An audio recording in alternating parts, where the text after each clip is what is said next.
हम लोग देखेंगे जेनेटिक्स, ये न्यू चैप्टर है तो क्लास 12 का। देखेंगे सबसे पहले जेनेटिक्स किसको कहते हैं। Genetics means collectively study of heredity and variation. जब हम जो है कलेक्टिवली हेरिडिटी एंड वेरिएशन के बारे में स्टडी करते हैं तो उसको बोलते हैं हम लोग जेनेटिक्स। अब देखेंगे कि एक्चुअली में मीनिंग क्या होती है हेरिडिटी एंड वेरिएशन की। तो हेरिडिटी का मतलब होता है transmission of genetic character from parent to offspring. जब कोई भी कैरेक्टर जो है, कोई भी जेनेटिक कैरेक्टर पेरेंट से ऑफस्प्रिंग में आता है तो उसको हम लोग बोलते हैं हेरिडिटी। अब जैसे एग्जांपल आप लोग देखेंगे आई कलर, किसी किसी पेरेंट का आई कलर ब्राउन होता है तो उसके जो है ऑफस्प्रिंग यानी उसकी जो नेक्स्ट जनरेशन है उसका भी आई कलर हो सकता है कि ब्राउन हो। किसी किसी पेरेंट्स के कलर अगर कर्ली हैं तो हो सकता है उसके बच्चे का भी कलर हेयर कर्ली हो। उसके बाद देखेंगे variation. Variation individual of some species have some differences. Variation में देखेंगे कोई भी इंडिविजुअल है, उस मान लीजिए कोई एक इंडिविजुअल है ना। अब इसका जो है इसका आई कलर और इसका आई कलर डिफरेंट है, ये आपको वेरिएशन दिया। लेकिन दोनों सिबलिंग है तो यहाँ पे आपको वेरिएशन दिखा जाएगा। उसके बाद है सम जनरल इंफॉर्मेशन देखेंगे। जेनेटिक फर्स्ट देखेंगे जेनेटिक टर्म्स के बारे में कि जेनेटिक टर्म्स फर्स्ट टाइम किसने इसको दिया था। जेनेटिक टर्म्स फर्स्ट टाइम दिया था विलियम वेटसन ने। उसके बाद है father of genetics. Father of genetics हम लोग बोलते हैं ग्रीगर जॉर्ज मेंडल को, जिसको यहाँ पे शॉर्ट में मैंने लिखा है G.J. Mendel. Father of modern genetic, father of modern genetic भी विलियम वेटसन को ही बोलते हैं। उसके बाद आता है father of experimental genetics. Father of experimental genetics जो है T.H. मॉर्गन को बोलते हैं। और T.H. मॉर्गन जो थे ये इनको जो है फ्लाई मैन के नाम से भी जाना जाता है क्योंकि इन्होंने ड्रोसोफिला पे एक्सपेरिमेंट करा था। Father of genetic engineering, genetic engineering का फादर जो है पॉल बर्ग को बोला जाता है। फादर ऑफ डीएनए फिंगरप्रिंटिंग जो है एलेक्स जेफरी है। Father of DNA fingerprinting Alex Jeffrey को बोलते हैं। उसके बाद देखेंगे father of genetic in India. India में जो है फादर ऑफ जेनेटिक किसको बोलते हैं M.S. स्वामीनाथन को। तो ये सारे कुछ जो है जनरल इंफॉर्मेशन है जो कभी कभी ऑब्जेक्टिव में बिहार बोर्ड वाले क्वेश्चन में पूछ दिए जाते हैं बोर्ड में। तो ऑब्जेक्टिव इसलिए भी थोड़ा बहुत जनरल इंफॉर्मेशन के बाद हम लोग देखेंगे जेनेटिकल टर्म्स के बारे में, क्योंकि जब हम आगे चैप्टर में पढ़ेंगे तो ये सारे टर्म्स यूज होते हैं। तो इसके बारे में हम लोग पहले जो है यहीं पे देख लेते हैं क्या कौन सा टर्म्स को क्या कहते हैं। फैक्टर, फैक्टर किसको बोलते हैं देखेंगे unit of heredity which is responsible for inheritance and appearance of character को ही हम लोग क्या बोलते हैं फैक्टर बोलते हैं। फर्स्ट टाइम फैक्टर को जो है का जो है सिंबल यूज किया था मॉर्गन ने। अभी आपको बताया है कि T.H. मॉर्गन को फ्लाइंग मैन के नाम से भी जाना जाता था। डोमिनेंट फैक्टर को उन्होंने क्या किया कैपिटल लेटर से डिनोट किया और जो रिसेसिव फैक्टर था उसको उन्होंने स्मॉल लेटर से जो है डिनोट किया। अब यहाँ देखेंगे कैपिटल T है और स्मॉल t है। कैपिटल T जो है ये टॉल को शो करता है और स्मॉल t डॉट को शो करता है।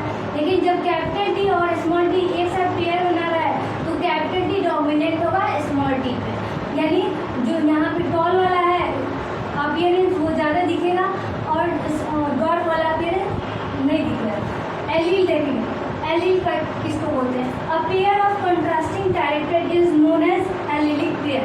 कंट्रास्टिंग जो कैरेक्टर्स होते हैं उसी को हम लोग एलीलिक पेयर बोलते हैं। और each member of pair is known as allele, और प्रत्येक मेंबर को हम लोग क्या बोलते हैं एलील बोलते हैं। इसका एग्जाम्पल देखते हैं।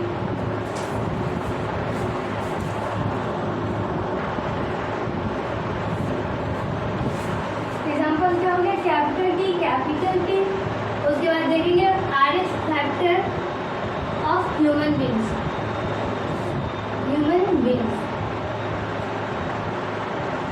ये सब जो है अब देखेंगे ब्लड ग्रुप जो है ब्लड ग्रुप का अलग अलग जो है एलिलिक पेयर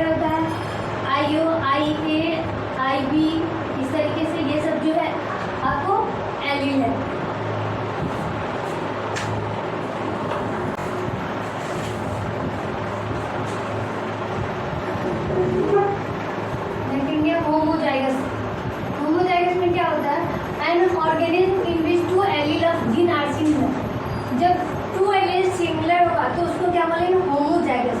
जैसे example capital T, capital R, small T, small. यानी ये कैपिटल टी और कैपिटल टी दोनों के दोनों जो है पेयर कैपिटल लेटर है, तो इसको हम लोग होमोजाइगस बोलते हैं। हेटेरोजाइगस में देखिए क्या होता है, जब एलीलिक पेयर जो होता है, जीन का जो एलील होता है वो क्या होगा, डिफरेंट होगा। ये एक पेयर है कैपिटल टी और स्मॉल टी का, जिसमें कैपिटल टी लेटर कैसा है, कैपिटल है और स्मॉल टी है। यहाँ कैपिटल आर है, स्मॉल आर, तो ये क्या है, हेटेरोजाइगस। हेमीजाइगस में देखेंगे इंडिविजुअल का ओनली वन सिंगल जो है पेयर ऑफ एलील प्रेजेंट हुआ, तो उसको जैसे यहाँ पे क्या हमेशा जो है जीन पेयर में प्रेजेंट होता है, लेकिन यहाँ कैपिटल टी और स्मॉल टी अलग अलग है, तो इसको बोलेंगे हेमीजाइगस। अब देखेंगे genotype, the trait of organism determined by the genetic constitution with respect to single character और सेट ऑफ कैरेक्टर। अब जो है जेनेटिक कॉन्स्टिट्यूशन आपको देखने के लिए मिलता है, जैसे कैपिटल टी है, स्मॉल टी है, या फिर capital R, small R, capital R, small R. ये सब जो है जीनोटाइप है, जो है जीन के कैरेक्टर को जो है कॉन्स्टिट्यूट करता है। यहाँ पे देखेंगे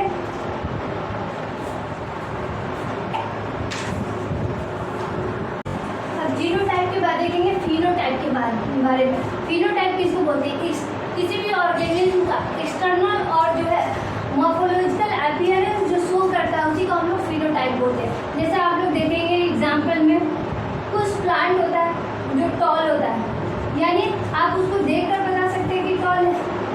कुछ ऐसे प्लांट होते हैं जो देखने में शॉर्ट होता है, आप देख के बोल सकते हैं कि वो प्लांट ड्वार्फ है।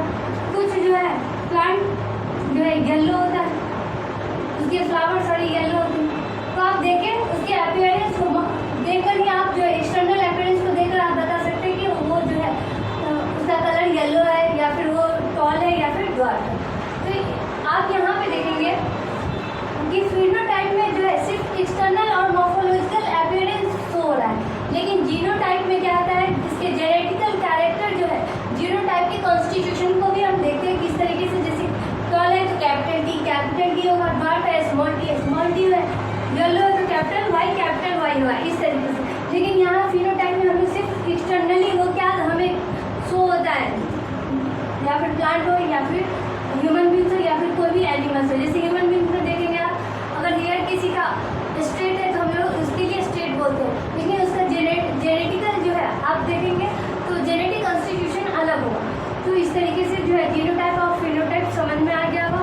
नेक्स्ट क्लास जो है मेंटलिज्म जो देखेंगे हम लोग। अगर आपको मेरा वीडियो अच्छा लगा तो लाइक एंड सब्सक्राइब प्लीज़ करें।